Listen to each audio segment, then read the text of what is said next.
Hello. I'm Ian, and in this video, I'll be showing you how to use the Versant Pro Trainer app to practice Part A of the test, the short answer questions. I'll walk you through one full practice set, share some key tips, and explain how to make the most of the AI feedback you'll be seeing at the end. So let's start with our standard set 1 practice. A quick reminder, for Part A, you should be giving short answers to questions. A single word up to a small phrase will be generally the maximum you need to use. Use your judgment to determine if a single word or a few words making a sentence will be the best fit. Speaking of questions, there are 3 main types you'll experience in this section: fixed choice questions, vocabulary questions, and inference. For fixed choice questions, there'll typically be an or mentioned, and you'll need to pay attention for that to catch the 2 or so options presented to you. You'll need to choose one of those options for a correct answer. Vocabulary-based questions will typically describe an item, an object, or some other word, and you'll have to say that word as the answer. Focusing for words like what do you call or what is are some good things to focus on for the start of the question. Inference questions will require that you pay close attention to details. Keywords, key numbers, key locations will be really helpful to identify those questions and answer them correctly. And with that, let's start. John wants to apply for a mortgage. Should he go to a library or a bank? All right, I heard an or, library or a bank. I think this is a fixed choice question. Let's choose my answer. A bank. All right, on to question 2. How many legs does a spider usually have? All right. So this, I believe, is an inference question. A keyword I noticed is usually, and the key information, how many legs, spider. So how many legs does a spider usually have? Let's share my answer. 8 legs. On to question 3. Sarah is expecting a package. Should she look in the mailbox or the refrigerator? Another or, mailbox or refrigerator.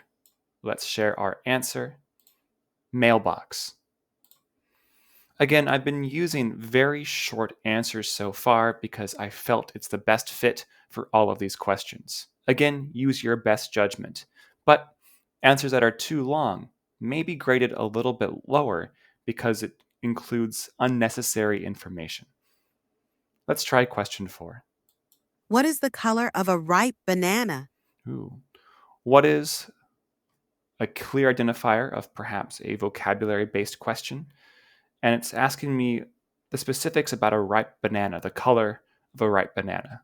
Let's share my answer. Yellow. On to question 5. We're already halfway done. If a task is effortless, is it easy or difficult? Heard that or, so it's fixed choice, easy or difficult. My answer is easy. Again, short answers, you don't need to be too complicated in this section.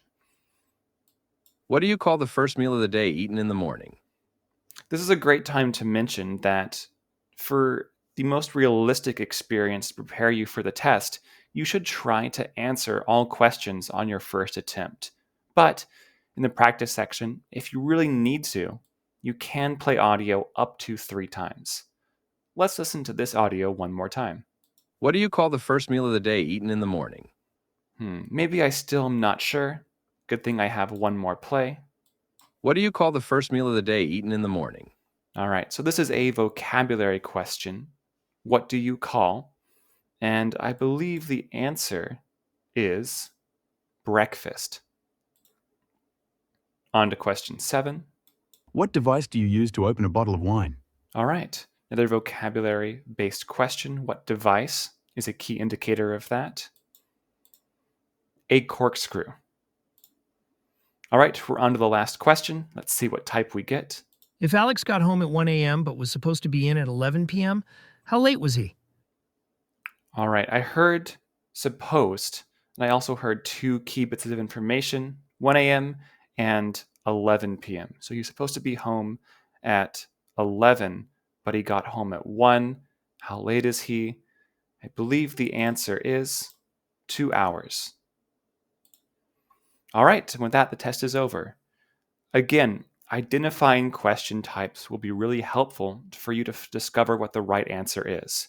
Fixed questions in particular, fixed choice questions, are really important to identify because the answer is inside the question. Really listen for that or.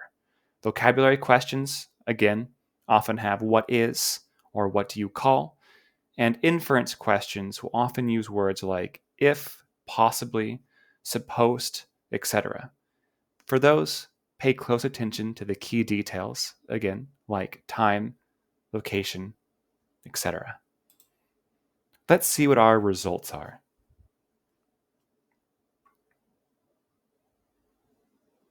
All right, so I can see my overall score, 4.9 out of 5, and I can see the specific points that I earned, 39 out of 40. Also, for each response, I can see an overall score of 0 to 5 stars, and I can see a transcript of the question and listen to it again if I need to. John wants to apply for a mortgage. Should he go to a library or a bank? There's also a model answer, which is a typical answer that they would expect. Then you can see what was transcribed for your response and listen to your recording once more. A bank. All right. Well, I was very accurate to the model answer. Also, my speaking was very clear. So there's no real suggestions for improvement. It just says, great job, your answer is spot on.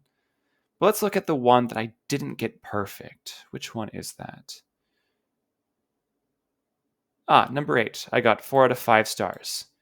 It looks like the model answer is 2 hours late, or he was 2 hours late, and I only said 2 hours.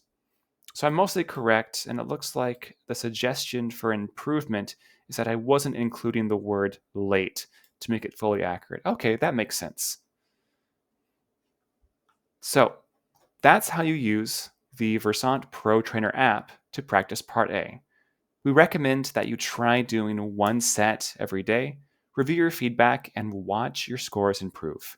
Thank you again for watching, and please keep training.